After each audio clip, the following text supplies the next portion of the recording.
saw the podcast. Yeah, go. I'm gonna do it. Okay, you do it. What's up, podcast? I think nobody's gonna remember where that's from. No, I hope not. Oh no, that's from Scary Movie. No, we're talking about the ghost face from Scary Movie. Oh yeah, I think it is. No, where he goes on the phone, he's like, "What the?" Yeah. Oh, welcome back to the podcast, the greatest podcast in the world. There's nothing like it. You know, Except for a plot chat is kind of like it. yeah, no, plat chat. Yeah, I mean, they're just like, We're just better though. yeah, we're just more down to earth. We're hip. We're cool. We actually understand things. We're not old. I So- have hips, Yeah. Do you? unlike the people in plat chat. Yeah. You think they got hips No, I think they all got their hips removed? surgically removed Damn. for sport. That's why we don't see. That's why when they sit down, we don't see the the Yep, lower that's half. why they're at a table. Oh, We're not scared. Yeah, We can show. We're showing our hips. Our hips is there. You can see it clearly. You've been seeing it for 2 years now. Our hips are there. Every day, every episode, our hips are there. I hope this incites violence between us and plat chat. Someone from Plat Chat is like, dude, we have hips. And then we're gonna like go run with it. It's like, dude, I've never seen you with hips. I'm just not gonna lie. And then we just start this whole thing about like you having no hips. And then we just Yeah. start a massive war. And like we just start fire. Then somebody else is gonna start instigating. Mm. And then we're just gonna start something big over us joking that Plat Chat doesn't have hips. We have hips. Yeah. Sit the fuck down. So, first news, the LCS is back. So after a week of protest and walkout and negotiation, What happened? so they are coming back, and Riot came out with a statement. Everyone says that it was more just like they didn't really resolve anything, but there are things that they resolve, and they're moving it to the right path. So you got to understand they didn't. There's no like real change going on in the LCS as of right now, but they're doing like small quality of life changes to help them out. Okay.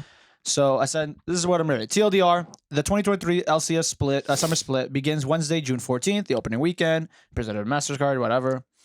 Okay. They said, okay, in Prudential Center, you know, it's now going from August 20th to 19th. That's the finals. So if you wanted to go to the finals, that's going to be, that's the new date for it. That's really what it is. That's moved up?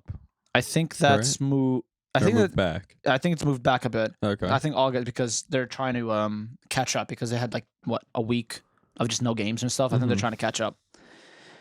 So, Prudential Center, got it. Okay.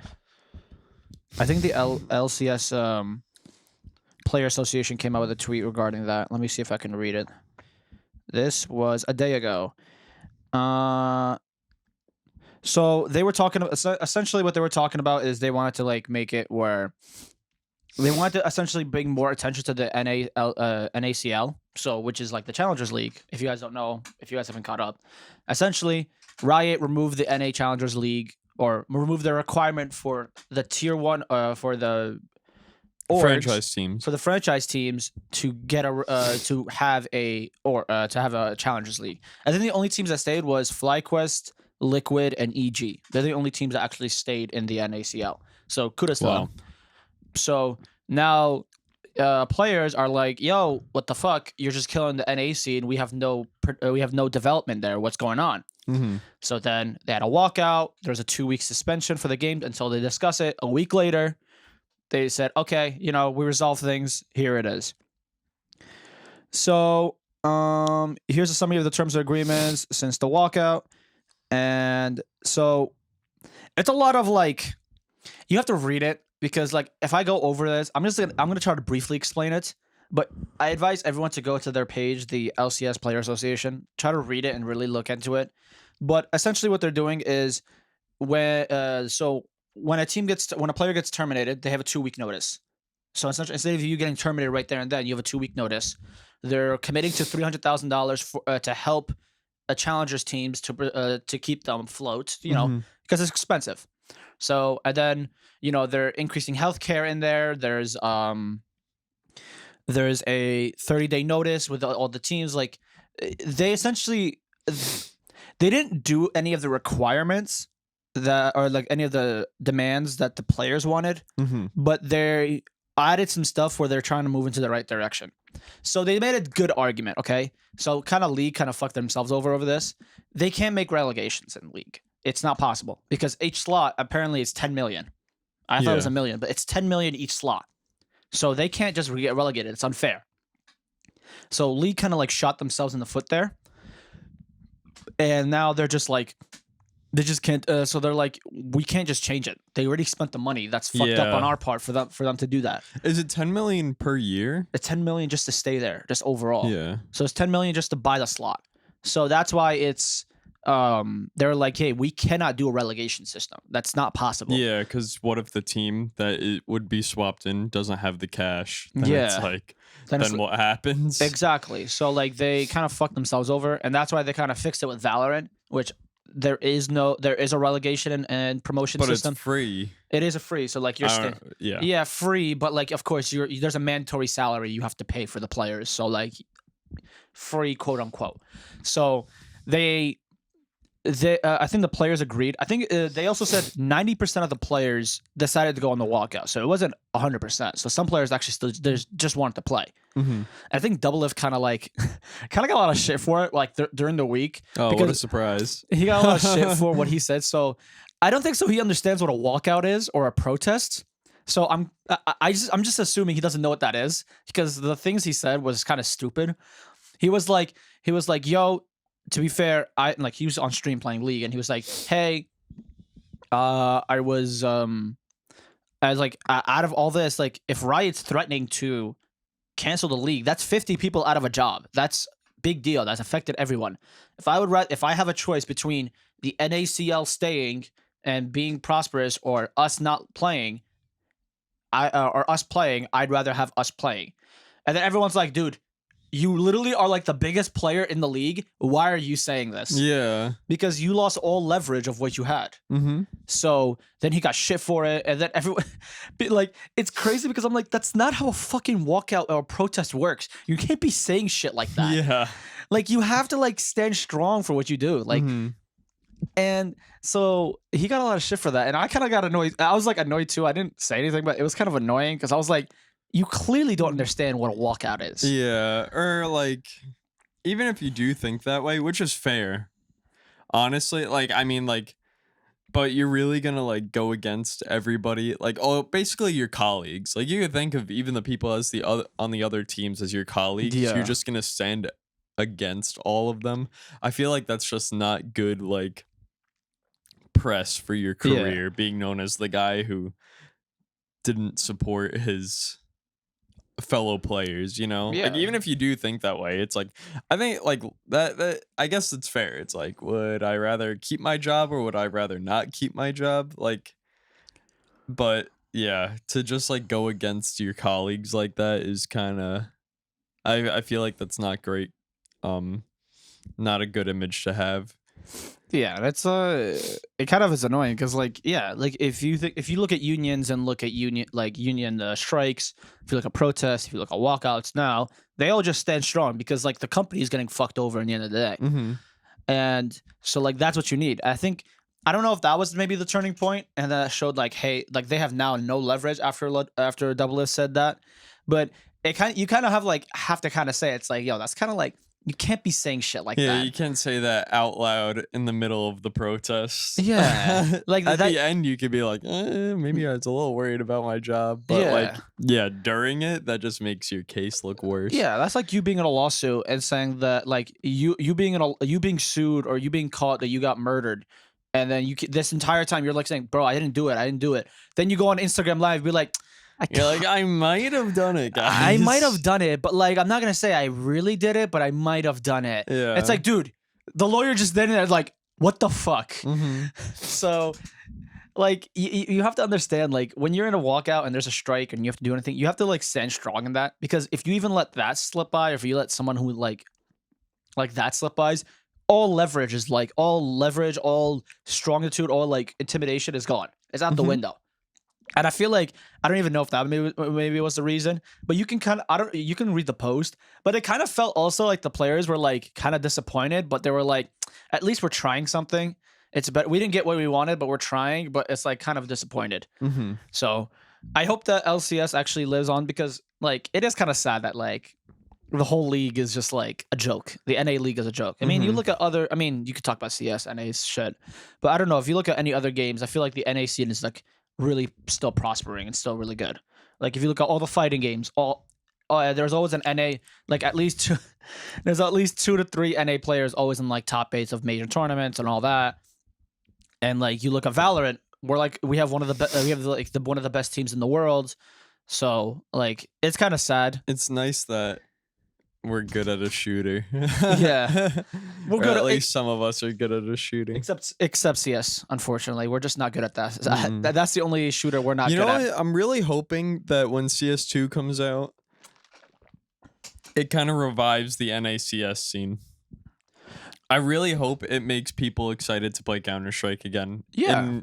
In NA. Like I want to see another like classic like C9 dream team. Right. Or something like that. Or like anyone. Because that was peak NA when we had the Cloud9 E-League Boston Major. That was like after that it's been a downhill. Or like even when like say FaZe first joined like CS:GO, right? An NA org? Yeah. Yeah, but they were all European. They were European players. Really? They were when FaZe joined? So when FaZe joined, so how it worked was G2. So this is how it worked. Ready? G2 had a French roster, a full French roster, and then they sold that team to FaZe. To FaZe. Oh, okay. And then so they sold that team to FaZe, and then they made like a shit ton of money, and then that team slowly turned into like a European roster. So then a European roster, then ever since they've been a European roster. But it's like an NA org, just like, I mean, you could say Cloud9 is still in it, but they're a whole Russian team. Yeah, they're a whole Russian-speaking team right now. So like, they're not really NA anymore. I don't know. There's no like goofy NA people in NA. Yeah, like, really right now. There's no team of just like crazy players. I think with the CS2 update, it's definitely gonna bring back. It's gonna try to revive the CS scene a little bit. I hope. Excuse me. I hope it doesn't have the same fate as Overwatch 2. In what way? In that everyone like CS2 is gonna drop and everyone's gonna play it for like a month. And then people in NA aren't gonna care anymore. So the thing is between the Overwatch 2 and CS2, I saw this online where it's like, oh, it's just like a brighter game. No. There is actually so much, because with Overwatch 2, Overwatch 1, Overwatch 2, it was under the same engine, the same game. It just went to 5v5. And there was like a bunch of like there was like different roles for each player. That was really it. That was the only change that happened in Overwatch 2. In CS2, there's a new source engine, so there's like a completely new engine. This engine is much newer. The old CS engine is like 10 years old. It's more so than that. It's so old. What, CS:GO came out in 2012? Yeah, sorry, like now 11 years old. That engine is so old.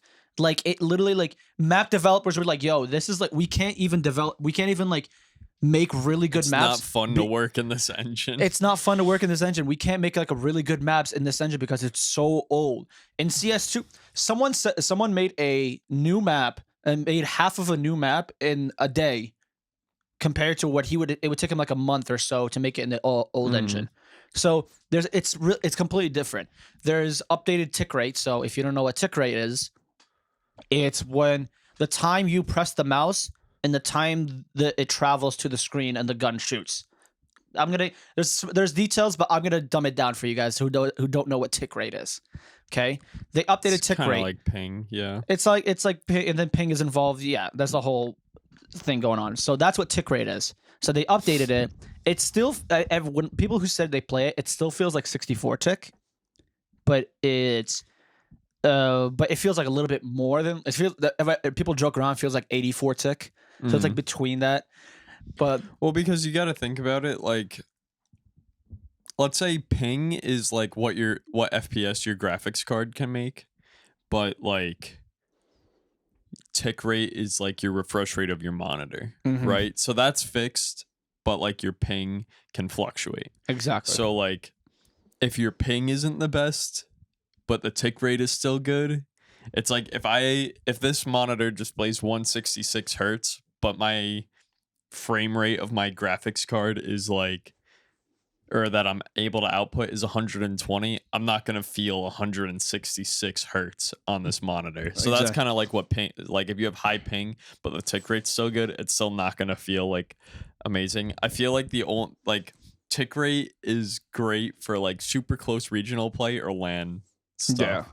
Because there's still tick rate on LAN server. It's still a server. Yeah. So I feel like that's like the primary goal of what that's going to fix. And that's why when you notice that a lot of people are like, we need more LAN events, it's because the tick rates actually feel more natural and feel so much cleaner. It feels instant. It feels like you're in, like when you shoot the gun, you know how, like for example, in Valorant has 128 tick, right?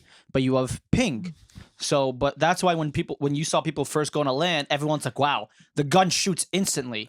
Like, because in Valorant, you can maybe notice that, oh, maybe there's a little, it might be minute, but there's a small delay. Mm-hmm. No, in LAN, it's instant. When you're moving left, it's instant. When you're moving right, it's instant. Yeah. So that's why LAN is so important. That's why people preference it. LAN is so important in esports because it's needed.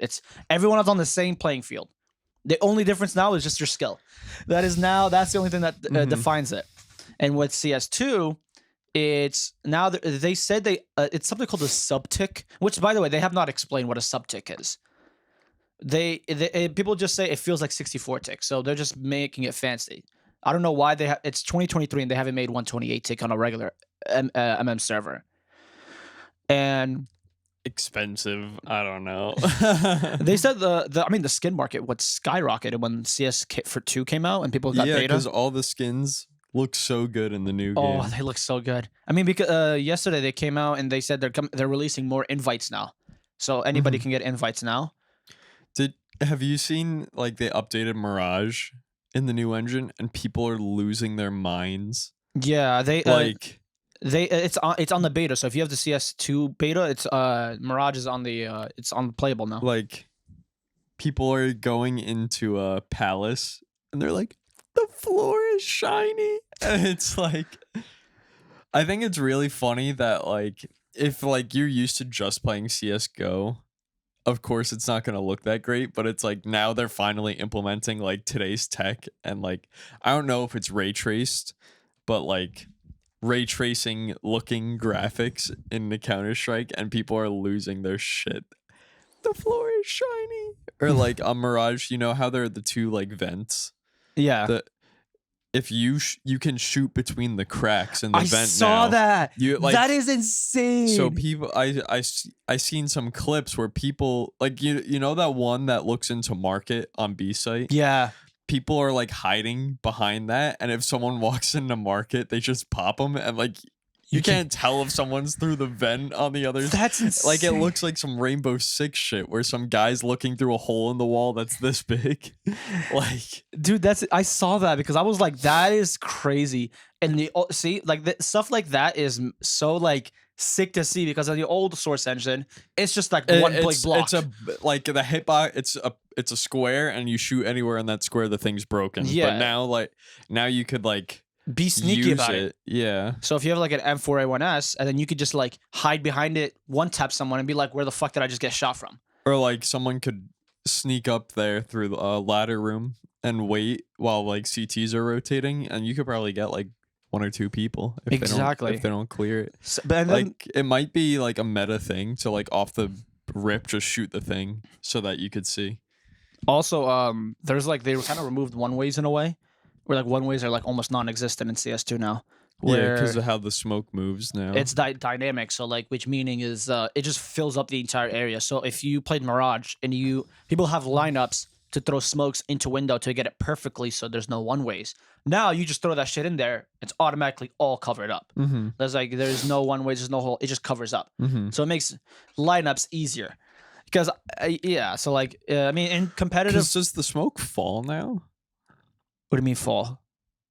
Because like how one ways would happen is like the smoke lands somewhere, and because like the smoke wasn't dynamic, it was like this box is where the smoke would fill. So if there was space under the box, it wouldn't fill the space under. No, it fills up the entire box. Well, so I'm saying like now, will the smoke like fall? Like, is gravity? Oh, like, is it gonna leak out if it pushes Yeah. out? No. So like I'm saying, like if this is the floor and you throw a smoke and it lands on a box up here, if the box for the smoke is like if this is the floor, like this is where the end of the box is. So that yes, yes. that's how a one-way works, right? Yes. So now does the smoke like Cover it up, like fall all, like does it drift downwards to cover like the whole space from where the smoke landed to the floor? I'm yes, then it would because Mirage is still being played, so like people don't know that yet, but like in theory, yes. It should like it should drift. It should drift and cover it up because like it's dynamic, it's not static. So like it fills up like the space, the gap. Because if you saw on when they first showed it, you know how there was like a little hole, and then they just threw a smoke in there and it just filled up the entire hole. Yeah. So like that's what it would do. Mm-hmm. It would just fill up that hole. So it just and people were saying that the game is gonna be easy. I don't think the game is gonna be easy. I feel like because it's a Counter-Strike game, it's not. Because something that I've seen, which like makes a lot of sense as to why like especially people that started with Valorant and go to CSGO think CSGO is so hard, is because the game is so fast. It is. Like people think Valorant is fast with like Jet dashing. It's like, yeah, but Jet only moves that fast for 0.1 second. Yeah. Right? But in CSGO, you were like, I saw some guy, you run almost twice as fast. Like your movement with like a knife is almost like it's like 1.6 or 1.7 times faster than like how you are in Valorant. Mm-hmm. So like tracking in CSGO is like so much harder, especially because people aren't outlined and they move faster, and like both sides wear like relatively dark clothing usually, and there's lots of shadows and stuff. Like in the indoor maps, like there's shadows, so like people can like it's hard to track people. What I've noticed also, I think, speaking of that, I think what people said is like, you know how in CSGO, like people were like, where the fuck, I didn't even see him where he is. In CS2, like that's not the case. Like you always know where the guy is. Like you can always see where he is. Okay, so people like hiding in corners isn't gonna be like annoying. Like just like hiding as a shadow isn't. Not saying it was like the biggest deal, but okay, so maybe there is some more contrast in like how the players look. Yeah, so it's like easy. It's not like, oh, they're like beaming and you can see them. Like no, but like, maybe their clothes are like brighter or something. Yeah, like it's brighter where the sense was like, okay, I know where he is. I saw him. I just met. Like if I died, I was like, oh, it's on me. I just didn't. It's not like where did I just get shot from? Because there was something happened back in CS. Yeah, when they added the special outfits. When they added the special outfits, people like you literally were standing in an open spot, and then people would not know where you are because your clothes would blend in with the background so well. People did not. Yeah, there's the one I remember is on Overpass. Outside of Monster on the CT side, you could just crouch like all the way in the corner. Like if you walk into Monster, you could see where that spot is, but they would just crouch there in like the green outfit or something. Yeah. And then like 5 people would run out of Monster and no one would see, and then you could just gun them all down when their backs are turned. And then even if you kill one, they'd be like, where is he? We don't know where he is. So like I think they removed the special operation, and they made like the special operations now like much more clear to see. Mm-hmm. But it's still kind of like I think there's an unspoken rule in LANs where like people just say, like players kind of agree like just don't use operations. Yeah, just don't use the skins. Just That's don't how use it the is skins. in like Rainbow Six too. Right? Yeah, like you can't use like the rainbow, like the unicorn one. Like just don't use it. Or like really any of them, because like if you're used to seeing something as a certain way, then like it makes sense. Because like I mean, Valve said like operations are allowed, but I think the players all were like just don't. They actually I think in this recent major they actually replayed a round or replayed a game because of the skin. Because of like the guy like he started up the game. He's like, oh shit, I put the skin. Can we just cancel the game real quick? And then he had to remove it, and then they restarted the game. It was in the beginning, so it wasn't that big of a deal. Yeah. But yeah, I think because I think when Valorant first came out, people were like, oh, we should get operation skins, and I'm like, I don't know if we should. See, I feel like in Valorant, if they did different colorways for certain people, that would be fine. Like, I don't know, say for Jet, she's blue, right? And they made like a purple skin for her. Yeah. Or like just like their clothes were different, but like it can affect how the util looks. Right? Like like you can't have Viper with like orange smokes for a skin because like then like in your head you'll see something and not know exactly what it is immediately. And I feel like that's like the most important thing in a game like Valorant, where like aim and stuff like that and decision making based off that is like super important. So like but like if you have Viper in an orange outfit, maybe, because like people have player highlights on anyways. Every person on the other team is glowing whatever, like red, yellow, or purple. So like you'll always know it's an enemy regardless of what color their thing is, but you can't have like a brim molly look green or something like as a skin, because then you're gonna be like, oh, what is that? Is that Viper? Is that Gecko? Is like, you know. So I feel like in Valorant stuff like that is most important, but I feel like agent cosmetics like aren't the biggest deal anyways. There's enough gun skins to like hold us account. Because I know in Overwatch and Call of Duty they have like team skins. You know how like like you could only like you use those team skins in the game and like that's it. Nobody really uses it outside of it. Maybe like that would be kind of sick. But like, and like I think in Overwatch they do it very well. Because you could tell exactly who everyone is, like what they do, and in Overwatch their utility isn't changed by that.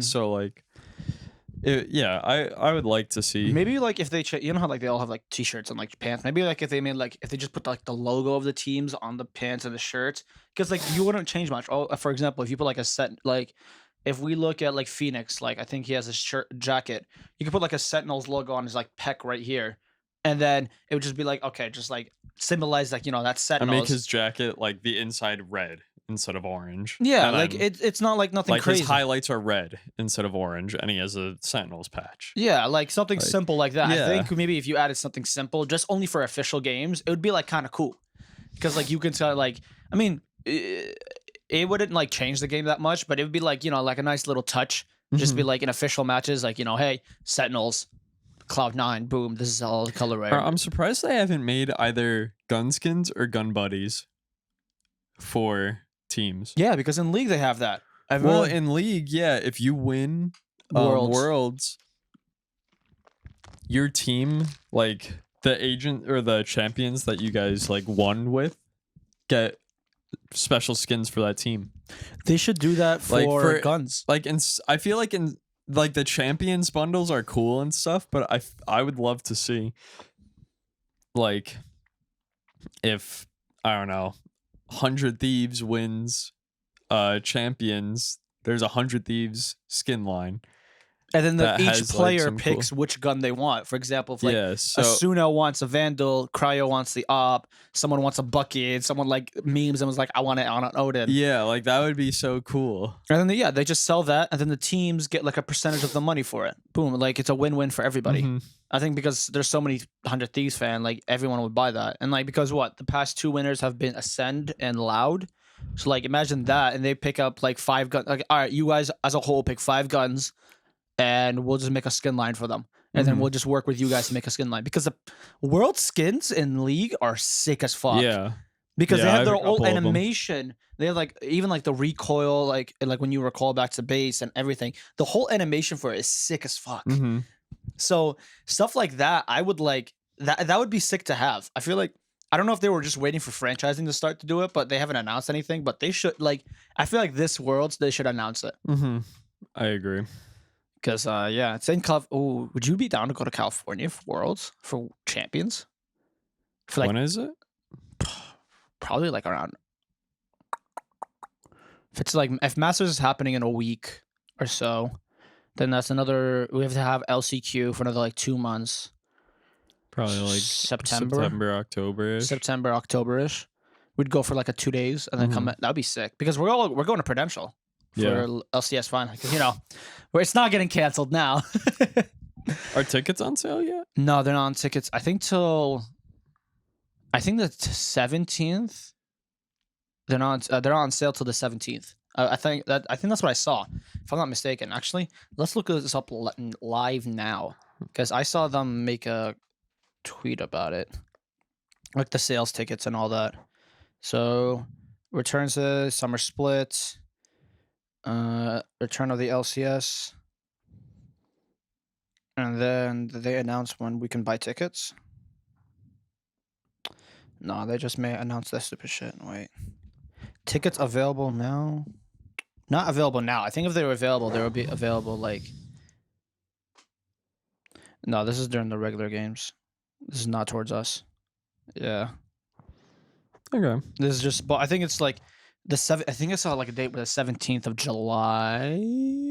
Oh, that's or pretty June. late. Or June For or July. that makes sense. I think 17th of June where we can buy tickets. But yeah, I'd be sick as fuck to go. Yeah. We should. I mean, it's a Prudential Center. You went to Worlds. I'm not Rocket League. Rocket World. League, yeah.